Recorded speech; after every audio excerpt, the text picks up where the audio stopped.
New tonight, authorities have captured the suspect they believe shot and injured 3 Houston police officers today. KPRC 2 investigates has learned that 31-year-old Roland Caballero is the man accused of shooting at officers after that chase. Police tell us everything started in the 1500 block of Trolley Street as officers responded to a family disturbance call.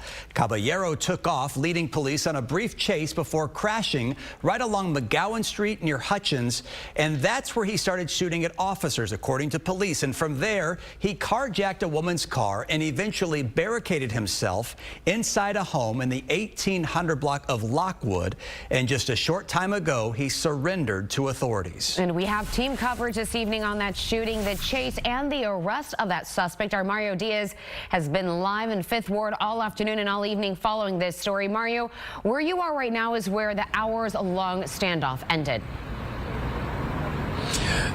Near it, Daniela. Right behind me here is where you had that second shootout between the suspect and officers, and then down Lockwood, about another half block, is where the standoff took place and ultimately came to an end. But I heard the shot. Plenty shot. The man sources say pulled the trigger, Roland Caballero, on the run from HPD after shooting 3 officers a few miles away. All of a sudden there was cops coming in, and then they all took their guns out. They told us to hide. Scary moments for many in the area around Lockwood and Lyons in the 5th Ward as more gunfire between Caballero and police turned into chaos. I heard like a good about 40 rounds let off since I've been here. Caballero ended up at a home a short distance away. The suspect barricaded himself in for several hours. Our SWAT team and other negotiators tried to negotiate with him to get him out. Chief, what was the connection that the suspect had to this home?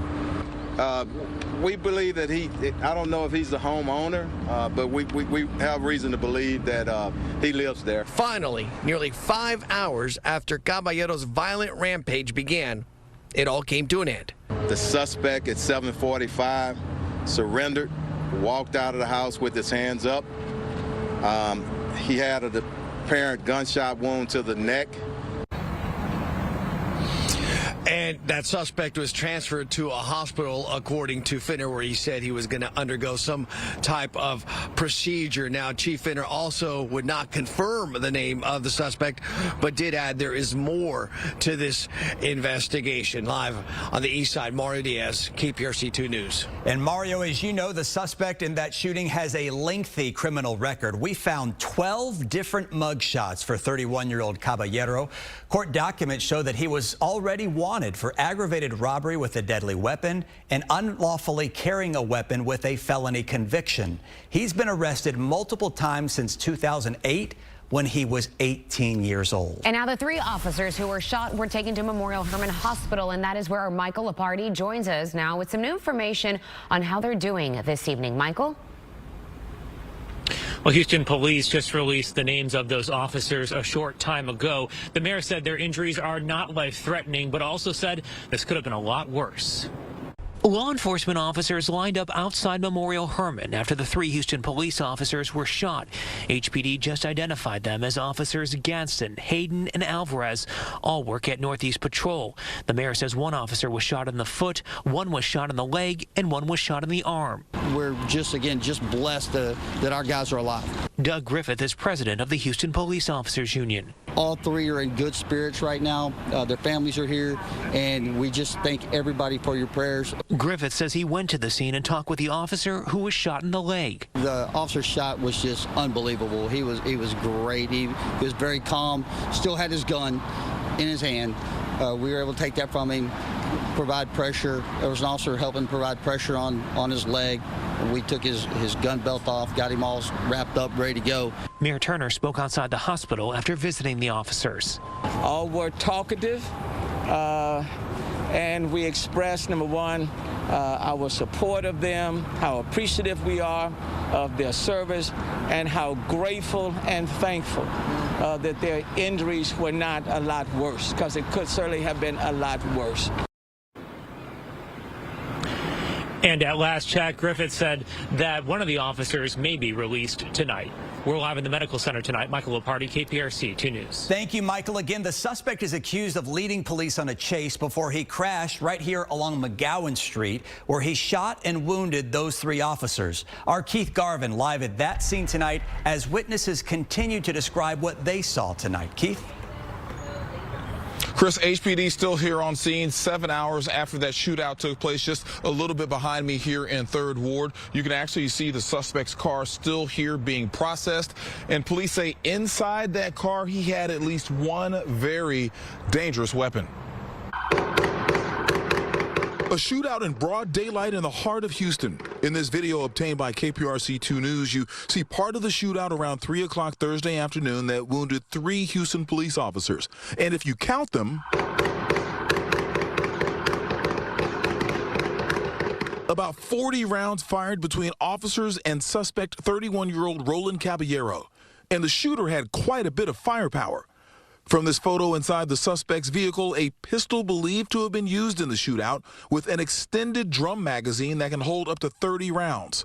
What you can't see is what's known as an auto sear, a device that turns the semi-automatic weapon into an automatic one, capable of firing up to 30 rounds with just a few pulls of the trigger. Just how dangerous it is out here for the police officers and also general citizens. And we got to get really intentional on addressing that.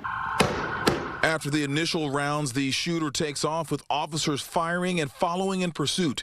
You can see the suspect with another weapon in his hand, one that law enforcement sources say appears to be a converted AR pistol. I had to dive on the floor because it did not know if something was coming through the window. Stephen Hinton was working from home when he heard gunshots.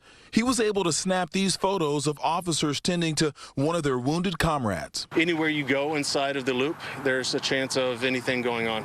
But, of course, it was just surreal that it's happening literally right out front of my townhouse.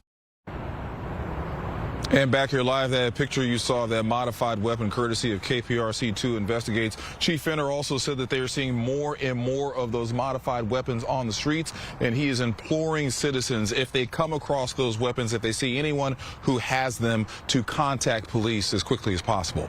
Reporting live from 3rd Ward, Keith Garvin, KPRC 2 News. Keith, thank you. And local leaders and law enforcement officials say that they are fed up with the spike in crime that they're seeing, and now they plan to announce a strategy, an initiative to address the growing issue in our community. Our Roseanne Aragon live this evening in downtown Houston with that part of our coverage. Roseanne?